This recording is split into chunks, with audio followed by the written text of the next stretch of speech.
दोस्तों नमस्कार। स्वागत है आपका पीसीएस प्लेटफॉर्म यूट्यूब चैनल में। इससे पहले इस चैनल का नाम कॉन्सेप्ट स्कूल था, जैसा कि आप जानते ही हैं, और अब इसका नाम चेंज करके पीसीएस प्लेटफॉर्म कर दिया गया।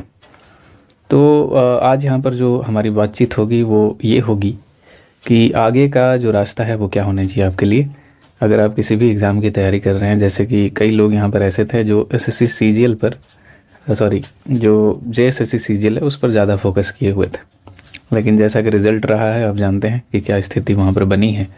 साथ में जो 17वीं यानी 78th जो बीपीएससी का एग्ज़ाम हुआ है, इसमें जो कहानी बन रहा है, कई लोग ऐसे होंगे जो उसके लिए प्रिपेयर कर रहे होंगे। तो वहाँ पर क्या कहानी बनेगी, वहाँ पर आप आगे क्या कर सकते हैं, इस पर बात करेंगे। अगर किसी ने एसएससी सीजीएल दिया होगा तो उसका प्री का रिज़ल्ट आया है तो वो आगे मेंस में लग गए होंगे, तो उनके लिए तो रास्ता क्लियर है कि आप उधर ज़्यादा फोकस करें। इसके अलावा बिहार में और कौन से एग्ज़ाम्स हैं या झारखंड में आगे क्या स्थिति बनती है एग्ज़ाम्स को लेकर, तो इस पर हमारी पूरी बातचीत रहेगी। तो चलिए इस वीडियो को स्टार्ट करते हैं। वीडियो अगर पसंद आएगा तो लाइक करिएगा और चैनल को सब्सक्राइब कर लीजिएगा। तो देखिए, सबसे पहले बात करते हैं कि हमारा जो विज़न है वो क्या है। तो देखिए, विज़न आपका सभी लोगों का अलग अलग हो सकता है। कोई किसी और एग्ज़ाम की तैयारी कर रहा होगा तो कोई किसी और, लेकिन कई बार ऐसा होता है कि जब आप एक लॉन्ग टर्म से तैयारी कर रहे होंगे तो वहाँ पर आप किसी एक पर फोकस्ड नहीं रह पाते होंगे। कारण यही है क्योंकि कई बार एग्ज़ाम्स देने के बाद क्लियर नहीं होता है, और जैसे जैसे समय बीतता है तो हम लोग दूसरे ऑप्शंस की तरफ बढ़ते हैं, दूसरे ऑप्शन तलाश करने लगते हैं। तो ये चीज़ सभी के साथ होता है। और यहाँ पर जैसा कि अब पहले हम लोग बात करते हैं बीपीएससी या जेपीएससी की, तो यहाँ पे आप देख पा रहे होंगे कि अगर 17वीं जो बीपीएससी की बात करें सबसे पहले, तो इसमें क्या स्थिति बन रही है। तो अभी आपको पता होगा कि एक एग्ज़ाम सेंटर का जो पूरा एग्ज़ाम है वो कैंसिल कर दिया गया। बाकी सारे सेंटर्स के बारे में अभी कोई भी क्लैरिटी नहीं है कि वहाँ पे कैंसिल होगा या नहीं होगा। तो यहाँ पे क्या संभावना बन रही है, तो देखिए, एक तो पहले कट ऑफ को लेकर काफ़ी लोग जो है वो कन्फ्यूजन में है कि कट ऑफ क्या जाएगा। तो मेरे हिसाब से जो अभी तक की स्थिति है उसमें 90+ जिनका भी आ रहा है, 90+ ये जनरल के लिए है, तो 90+ जिनका आ रहा है वो तैयारी को कंटिन्यू कर सकते हैं मेंस के लिए स्पेशली। अब आगे क्या होगा कि अब पूरा एग्ज़ाम कैंसिल होगा, ये तो आगे ही समझ में आएगा। अभी क्लियर नहीं है इस चीज़ को लेकर, क्योंकि बीपीएससी जो है, आयोग जो है, वो इस चीज़ को नहीं मान रहा है कि पूरा एग्ज़ाम कैंसिल करें। तो इस चीज़ को ध्यान रखें। 90+ है तो अब मेंस की तरफ बढ़ सकते हैं। अब क्या करें, क्या इसमें पूरा दिन मेंस को दें या प्री को भी ध्यान में रखें।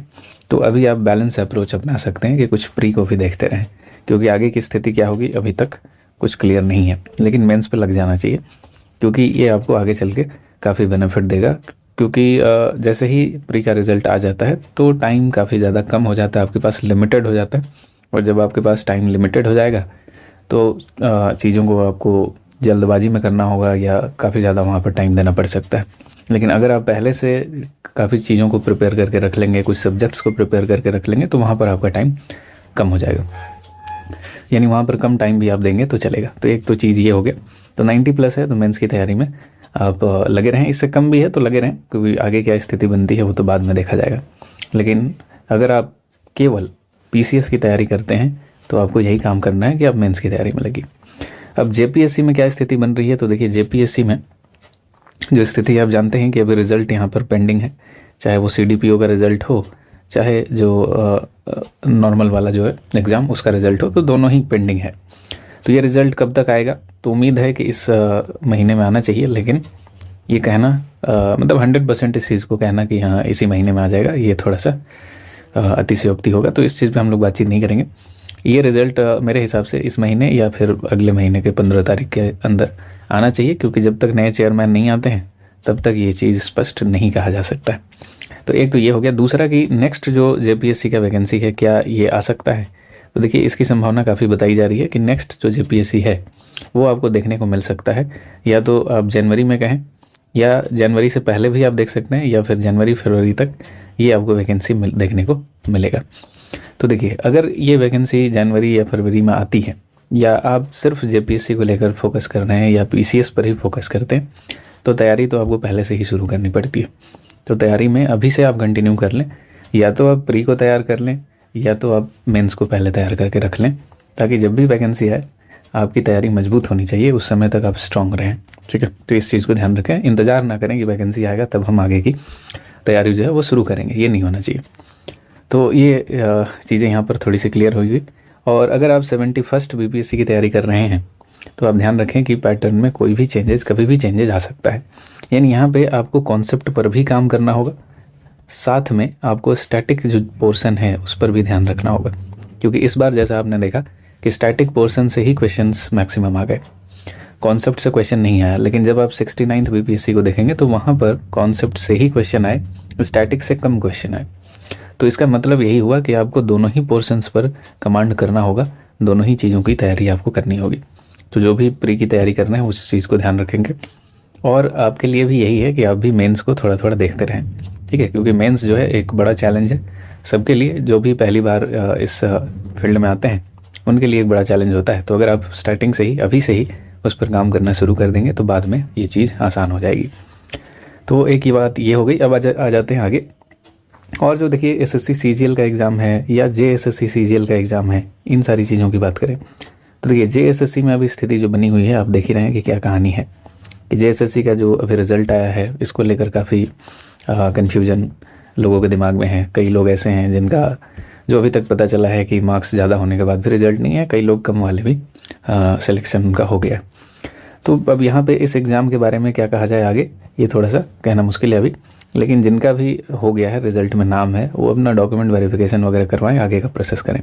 बाकी जो अब जेएसएससी के साथ होता है वो देखा जाएगा, ठीक है। तो जेएसएससी का कहानी शुरू से ही, अब ये आज का एग्ज़ाम तो है नहीं, 2016 से इसका कहानी ऐसा ही रहा है।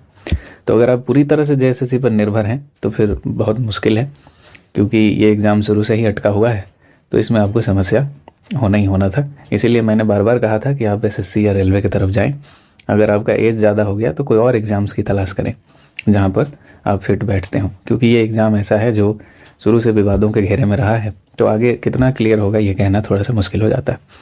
एसएससी सीजीएल वालों के लिए अच्छा अपॉर्चुनिटी है, या एमटीएस या अपने एसएससी का कोई भी फॉर्म भरा होगा तो बढ़िया अपॉर्चुनिटी है कि आप इसको कंटिन्यू करें। देखिए एक जॉब अगर आप कोई भी ले लेते हैं तो उसके बाद आप सिविल जॉब में चले जाते हैं, तो सिविल जॉब में जाने के बाद आपको रास्ता मिलता ही मिलता है। अगर आपके अंदर वो जज्बा है कि हाँ करना है तो फिर आपको तैयारी करने का मौका मिलता है और आप चाहें तो कर भी सकते हैं।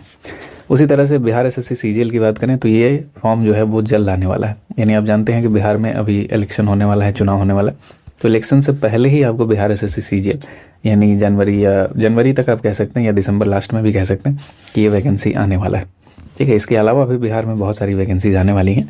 तो अगर आपको जॉब की रिक्वायरमेंट ज़्यादा है तो आप कहीं भी जॉब कर सकते हैं, वहाँ से फिर बाद में भी आप जहाँ जाना चाहें वहाँ जा सकते हैं, ठीक है। तो सबसे पहले इंपॉर्टेंट जो आपका प्रायोरिटी होना चाहिए वो होना चाहिए कि एक जॉब लिया जाए, ठीक है, क्योंकि करियर को सेट करना बहुत ज़रूरी है। जैसे जैसे समय बीतेगा प्रेशर बढ़ेगा और भी समस्याएं लाइफ में आती हैं, जिसके बाद आप एक तरफ फिर फोकस नहीं कर पाएंगे और आप भटक जाएंगे। तो इस चीज़ को ध्यान रखें, कहीं भी आपको अगर जॉब मिल रहा है तो ले लें, या आप सेंट्रल के लिए एलिजिबल हैं तो वहाँ पर आप कोशिश करें, नहीं तो बिहार में भी अगर आप कोशिश करते हैं तो हो जाएगा, अगर आपकी तैयारी सही डायरेक्शन में है, अच्छे से आप मन लगाकर काम कर रहे हैं।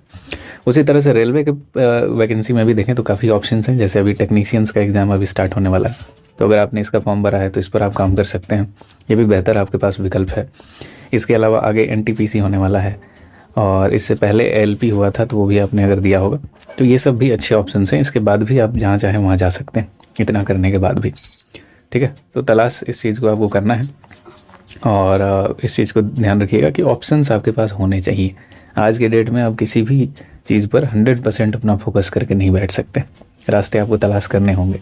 जैसे बिहार एसआई में भी अभी वैकेंसी आने वाली है, तो अगर एसआई वगैरह की भी तैयारी आप करते हैं तो इस पर भी फोकस कर सकते हैं। एक रास्ता आपको निकालना चाहिए, उसके बाद ही आप अदर किसी भी ऑप्शन पर फोकस करें, अगर आपकी नीड ज़्यादा है तो।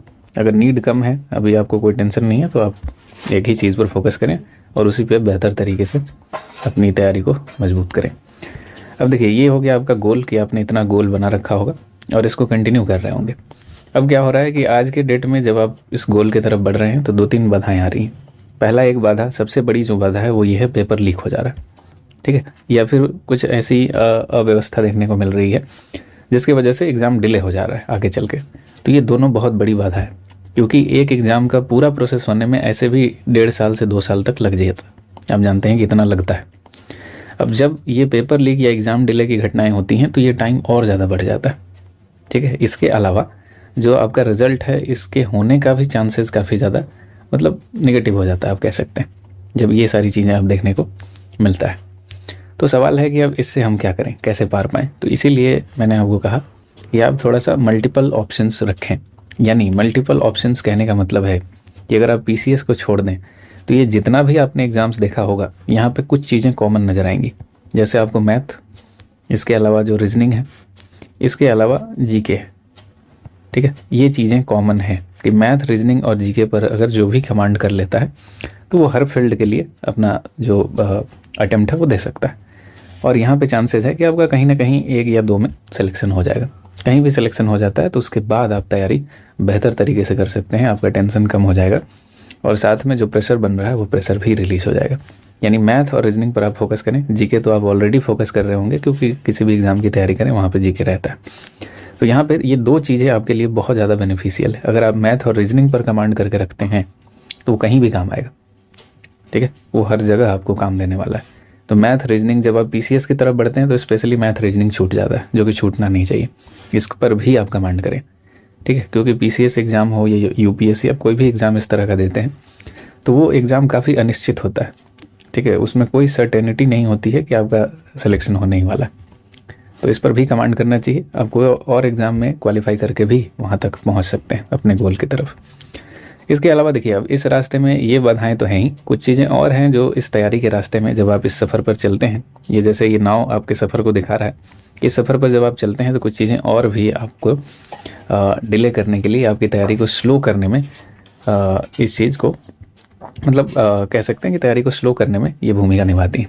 तो इसमें एक तो ये है कि जब भी पेपर लीक होता है, आप देखते हैं आंदोलन चलते हैं, तो इन आंदोलनों के दौरान भी क्या होता है, आपकी पढ़ाई बाधित होती है और आप कहीं ना कहीं स्लो पड़ जाते हैं, ठीक है। दूसरी एक तो टाइम का समस्या कि जैसे जिसका ज़्यादा टाइम हो गया है तैयारी करते करते, उनके पास कुछ और समस्याएं हैं, घरेलू समस्याएं हैं। जैसे अगर आप महिला हैं तो शादी विवाह का टेंशन, या अगर आप पुरुष हैं तो फिर वहाँ पर भी एज को लेकर काफ़ी समस्याएं आती हैं कि समय के साथ आपका जॉब हो जाना चाहिए। तो ये चीज़ें आपकी तैयारी को स्लो करती है। तो इसमें क्या करें, तो इसमें आपको अपने आप को मजबूत रखने की ज़रूरत है, ठीक है। इस आंदोलन के दौरान भी आप अपनी पढ़ाई को कंटिन्यू रखें, जितना भी पॉसिबल होता है कंटिन्यूटी को आपको नहीं तोड़ना है। यानी इस समय में, इस तैयारी के दौरान में, इस पूरी जर्नी के दौरान में आपको जो चीज़ें चाहिए, जो आपके पास ताकत होनी चाहिए, वो क्या होनी चाहिए।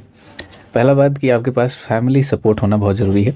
कुछ ऐसे लोग आपके पास होने चाहिए जो आपको सपोर्ट करें, ठीक है। और ये सपोर्ट आपको तभी मिलता है जब आप उस तरह से परफॉर्म करते हैं, जब अपना 100% आप देते हैं, ठीक है। जब आप 100% दीजिएगा तो फैमिली की तरफ से सपोर्ट रहता है, ठीक है। कुछ जब रिजल्ट आता है तो उम्मीद एक बनी रहती है कि हाँ, आज नहीं तो कल इसका होने वाला है। तो 100% आपको देना होगा, तभी आपको सपोर्ट मिलेगा। प्लस बीच बीच में कोई अदर एग्ज़ाम्स भी अगर आप देंगे तो वहाँ पर जब रिज़ल्ट आता है तो उससे क्या होता है कि लोगों की उम्मीदें आपसे जुड़ती हैं, संभावनाएं बढ़ती हैं कि हाँ, यहाँ रिज़ल्ट हो रहा है तो वहाँ भी रिज़ल्ट हो जाएगा। तो इस चीज़ पर ध्यान रखना है। अब एक ही चीज़ पर आप फोकस किए हुए हैं और लगातार वहाँ पर फेल हो रहे हैं, तो अब जो लोग हैं जो आपको सपोर्ट कर रहे हैं, उनका भी विश्वास कहीं ना कहीं थोड़ा सा कमज़ोर होने लगता है। तो इस चीज़ को भी ध्यान रखें। दूसरा सबसे इम्पॉर्टेंट जो वो है वो डिसिप्लिन है, ठीक है। आपका डिसिप्लिन होना बहुत ज़रूरी है, कंटिन्यूटी होना बहुत ज़रूरी है। तैयारी में गैप नहीं होना चाहिए। अगर आप गैप रख रहे हैं तो फिर मुश्किल है, क्योंकि इस गैप को भरने में फिर आपको एक लंबा टाइम देना पड़ता है। तो गैप नहीं होना चाहिए, डिसिप्लिन रहें, चाहे एग्ज़ाम कैंसिल हो जाए, चाहे कुछ भी हो जाए, आपका पढ़ाई चलते रहना चाहिए। 3 ही 4 ही घंटा आप पढ़ें, कम ही पढ़ें, लेकिन कंटिन्यू रहे। तो कंटिन्यूटी एक बहुत ज़्यादा इंपॉर्टेंट यहाँ पर पॉइंट है। और साथ में सेल्फ मोटिवेशन भी बहुत ज़्यादा ज़रूरी है कि दुनिया आप पर विश्वास करे या ना करे, आपको अपने ऊपर विश्वास होना चाहिए, ठीक है। अपने ऊपर विश्वास बहुत ज़रूरी है और आपके माइंड में हमेशा रहना चाहिए कि हाँ, हम कर सकते हैं और हम करेंगे, ठीक है। आज नहीं तो कल ये चीज़ को हम करके दिखाएंगे, या होगा ही होगा, कैसे नहीं होगा। ये एक जो सेल्फ मोटिवेशन है ये आपके अंदर होना चाहिए, ठीक है। तो दुनिया के ऊपर या बाहरी मोटिवेशन से ज़्यादा देर तक काम चलता नहीं है। आपका अंदर से मोटिवेशन, अंदर से मोटिवेट होना बहुत ज़्यादा ज़रूरी है। और अगर इन सारी चीज़ों का समप आप लेकर चलते हैं तो यहीं से आप सफल होते हैं और यही सफलता की तरफ आपको लेकर जाती है। तो इस चीज़ को ध्यान रखिएगा। ये सारी इस जर्नी में जो भी चीज़ें थी वो मैंने आपको बताया, और इसके बाद उम्मीद है कि अगर आप कंफ्यूज हैं या अभी स्लो पढ़ चुके हैं कि आगे क्या करें, समझ में नहीं आ रहा है, तो चीज़ें क्लियर हुई होंगी। इसके अलावा भी और भी कोई कन्फ्यूजन है तो आप कमेंट करके बता सकते हैं। तो मिलते हैं अगली वीडियो में। Thank you so much. अगर वीडियो पसंद आया होगा तो लाइक कर लीजिएगा और चैनल को सब्सक्राइब कर लीजिएगा, ताकि ऐसे वीडियो लगातार आप तक पहुँचते रहें। बहुत बहुत धन्यवाद।